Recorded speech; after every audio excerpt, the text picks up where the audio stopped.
Assalamualaikum warahmatullahi wabarakatuh. Salam jumpa dengan saya lagi, Sugeng. Sahabat planter, mari kita lanjutkan diskusi kita tentang dunia perkelapa sawitan. Kali ini kita akan membahas tentang tanaman kelapa sawit yang mengalami patah pelepah, atau ada orang yang menyebutnya sengkleh, ada juga yang menyebutnya pepes. Pepes ya, bukan pepes ya. Nah,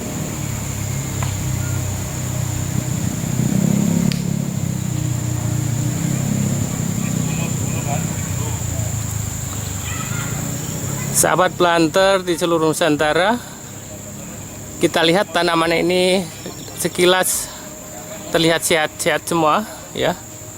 Daunnya hijau, subur, lebat dan berat gitu. Tetapi terjadi patah pelepah dalam kondisi segar seperti ini.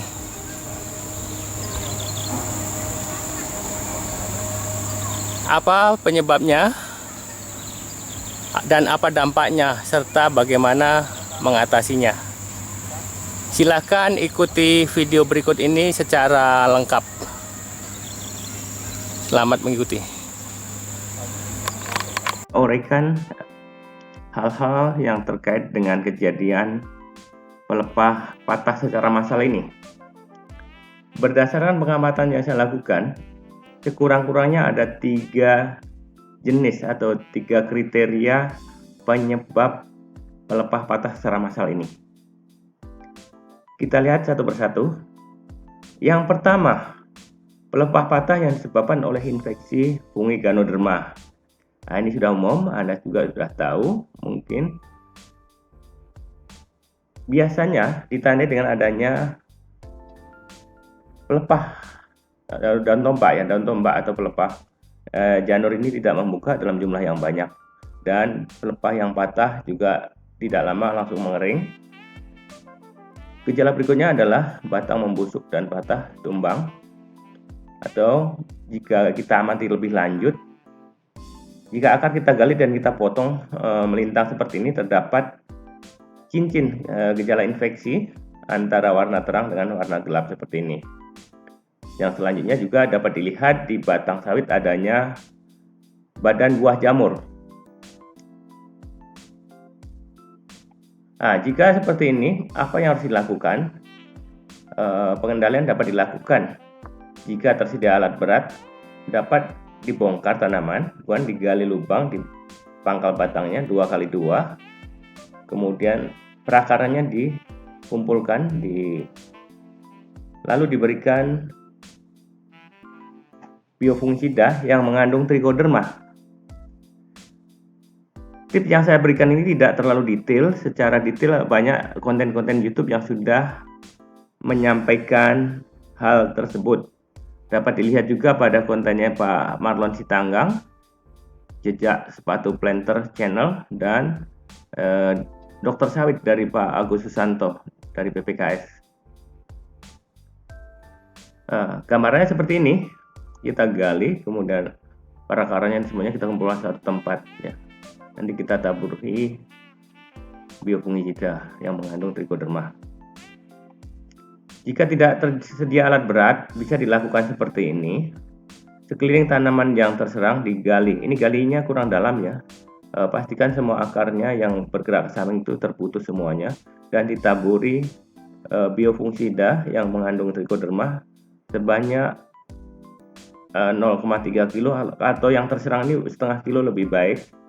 Dan tanaman batang yang terkena ini juga semua ditaburi supaya badan buah jamur tadi tidak mengeluarkan sporan yang menyebar ke tanaman-tanaman sekelilingnya.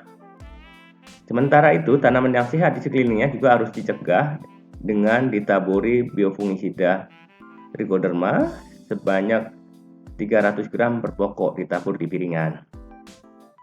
Gambarnya seperti ini. Untuk tanaman yang terserang adalah yang berwarna merah, yang digali dan diberi biofungisida. Sementara tanaman sehat di sekelilingnya yang saya tandai kuning ini harus ditaburi biofungisida sebanyak 300 gram per pokok, ditabur di piringan. Ini jauh lagi lebih bagus ya, ini hanya 2 lapis, 3 lapis akan lebih aman.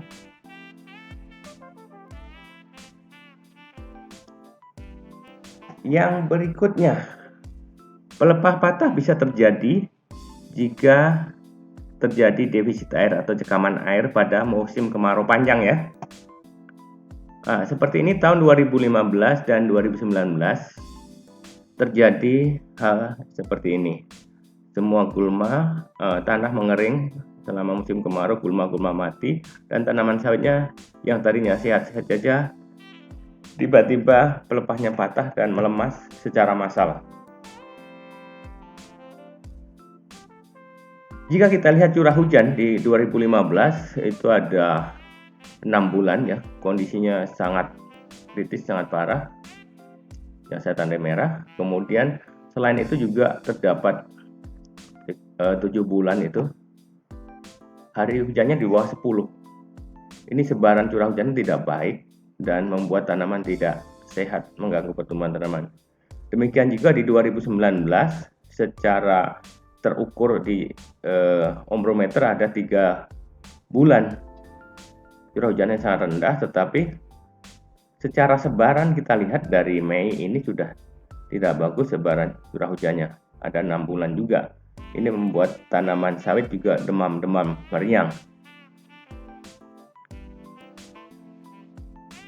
Fakta lainnya yang kami dapat paparkan di sini adalah kami melakukan penelitian terhadap 6 blok areal yang ada di rendahan areanya, wilayahnya, dan 6 blok di area perbukitan pada musim kemarau panjang tersebut. Dari data terlihat bahwa area rendahan itu 69%, hampir 70% pelepahnya normal.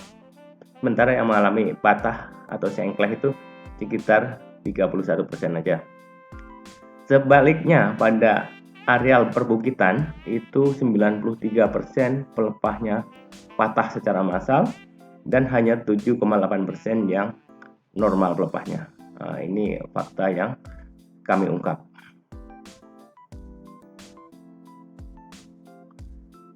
Yang berikutnya, yang ketiga, ada korelasi dengan defisiensi unsur fosfor atau P. Jadi kejadian pelepah patah secara massal yang dikorelasikan dengan defisiensi unsur fosfor.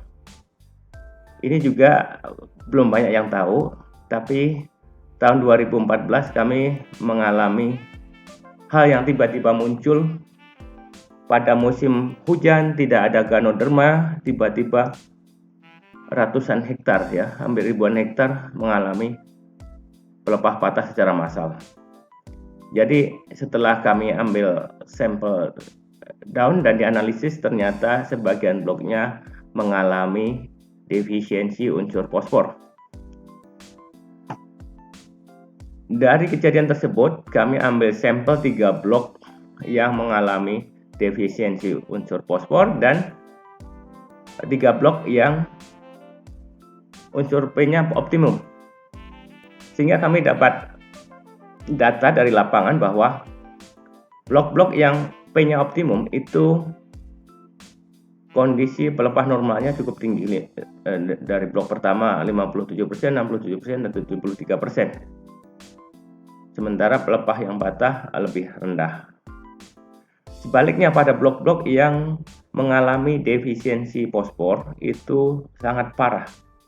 Pelepah patah di atas 80%. Ini ada blok pertama yang kami amati 83%, blok kedua hampir 86%, blok yang ketiga 75%. Sementara pelepah yang normalnya hanya sedikit. Dari fakta ini ada dampak yang ditimbulkan yang kami amati bahwa blok-blok yang defisiensi unsur P ini yang awalnya produksinya lebih tinggi tiba-tiba turun rendah di tahun berikutnya. Demikian juga untuk berajan yang rata-rata atau BCR-nya itu tadinya lebih tinggi tiba-tiba menurun. Demikian juga jumlah janjang ya, jumlah janjang per pokoknya sangat parah, turunnya drastis ya. Pada pemupukan tahun-tahun berikutnya normal, cuman kandungan pupuknya, pupuk majemuk yang tersimpan cukup lama di gudang sepertinya mengakibatkan di sana ada unsur P dan N bersamaan, salah satunya akan kalah jika disimpan dalam waktu yang lama. Ini salah satu kelemahan unsur pupuk majemuk ya. Dari kejadian ini kami berkesimpulan bahwa jumlah pelepah patah dan mengering rata-rata pada blok-blok yang mengalami defisiensi unsur P sebesar 80%. Dapat dikatakan bahwa fenomena pelepah patah dan mengering memiliki korelasi dengan defisiensi unsur P. Defisiensi unsur fosfor yang berkepanjangan dapat menurunkan produksi TBS, baik itu ton per hektarnya, berat janjang rata-rata, dan jumlah janjang per pohonnya. Lalu kalau terjadi seperti ini, apa yang harus dilakukan?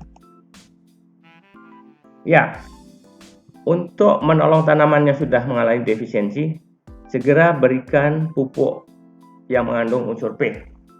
Kalau rock fosfat bisa diberikan 1 kg ditabur di piringan secara merata sebelum program pupuk lainnya diberikan. Ini ekstra ya untuk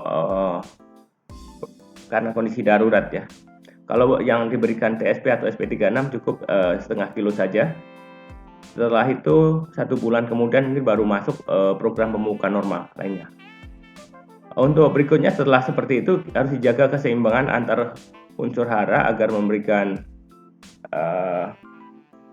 nilai positif bagi tanaman. Jadi pemupukan harus sesuai dengan kebutuhan tanaman di masing-masing unsur hara. Demikian fakta yang dapat kami sampaikan kepada Anda semua terkait dengan kondisi pelepah patah secara massal. Ada 3 hal. Terima kasih telah mengikuti channel ini, menyimak video ini secara lengkap. Mudah-mudahan membawa manfaat bagi Anda semuanya. Bagi yang ingin memberikan saran, masukan,